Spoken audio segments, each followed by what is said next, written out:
વલસાડ જિલ્લામાં ખાડા રાજને લઈ રાજનેતાઓનો વિરોધ. વલસાડ જિલ્લામાંથી પસાર થતો 848 હાઈવે પર મસ્ત મોટા ખાડાને લઈ કરાયો વિરોધ. કપરાડા ખાતે મોટા ખાડાને લઈ જિલ્લા પંચાયત પ્રમુખ મનહર પટેલે રસ્તા પર ખાડામાં બેસી કર્યો વિરોધ. જિલ્લા પંચાયત પ્રમુખ સહિત તાલુકા પંચાયત અને જિલ્લા પંચાયતના સભ્યો અને સરપંચો આગેવાનોએ નોંધાવ્યો વિરોધ. હાઈવે નંબર 848 પર ચક્કાજામ કરી ખાડામાં બેસી ખુદ પ્રમુખ સહિત ગામ લોકો મોટી સંખ્યામાં વિરોધમાં જોડાયા.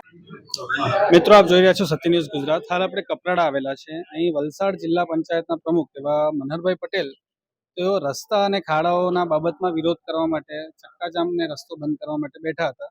હાલ આપણે એમની સાથે ચર્ચા કરીશું કયા મુદ્દે તેઓ અહીંયા વિરોધ કરવા આવેલા છે અને હવે આગળ એ શું પગલાં લેવા ઈચ્છે છે. મનહરભાઈ, આપના સમય બદલ આભાર. અહીં તમે વિરોધ જે કરવા માટે આવ્યા હતા એનું કારણ જણાવશો? વિરોધ નહીં, પરંતુ આજે 848 જે રોડ છે, પાડી નાસિક રોડ, એમાં ખાડા પડેલા એ બાબતે આપણા લોકપ્રિય સાંસદ શ્રી અને લોકપ્રિય ધારાસભ્ય જીતુભાઈ અને ધવલભાઈએ સંકલનમાં પણ પ્રશ્ન પૂછેલો અને ત્યારે ખાડા પૂરવાની બાંહેધરી આપેલી. પરંતુ આજે મારે વાવર ગામે જન્મન સ્કૂલમાં જવાનું થયું ત્યારે રસ્તામાં જે ખાડા જોયા એટલે આપણે ધરણાનો વિચાર કર્યો અને એ રીતે ધરણા પર બેઠા. પરંતુ અધિકારીઓને ફોન કરતા એમણે કીધું કે આપણે 8-10 દિવસમાં ખાડા પૂરી દઈશું. એટલે અહીંયા ધરણાનો કાર્યક્રમ આપણો સમાપ્ત થાય છે. મનહરભાઈ, આપ પણ જિલ્લા પંચાયતના પ્રમુખ છો, તો જિલ્લા પંચાયતની અંદર આવતા બધા રસ્તાઓની હાલ પરિસ્થિતિ શું સારી છે? જિલ્લા પંચાયતના રસ્તામાં સારામાં સારી પરિસ્થિતિ છે.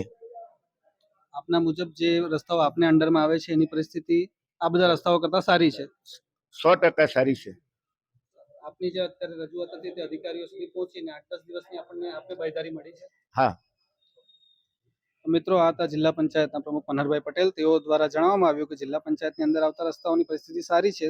અહીંયાથી તેઓ કોઈ સ્કૂલ પર જઈ રહ્યા હતા તે દરમિયાન તેઓને રસ્તાની પરિસ્થિતિ ખરાબ દેખાઈ. તે બાબતે તેઓ અધિકારીઓને લોકોએ સૂચના આપી અને 8-10 દિવસમાં આ રસ્તાઓની હાલત સુધરી જશે એવી તેઓને બાંહેધરી મળી છે. આપ જોઈ રહ્યા છો સત્ય ન્યૂઝ ગુજરાત. હું છું પ્રતિક પાંડે.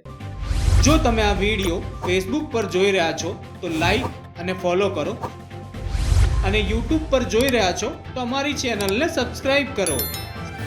સત્તરે.com, આઝાદી સમાચારોની.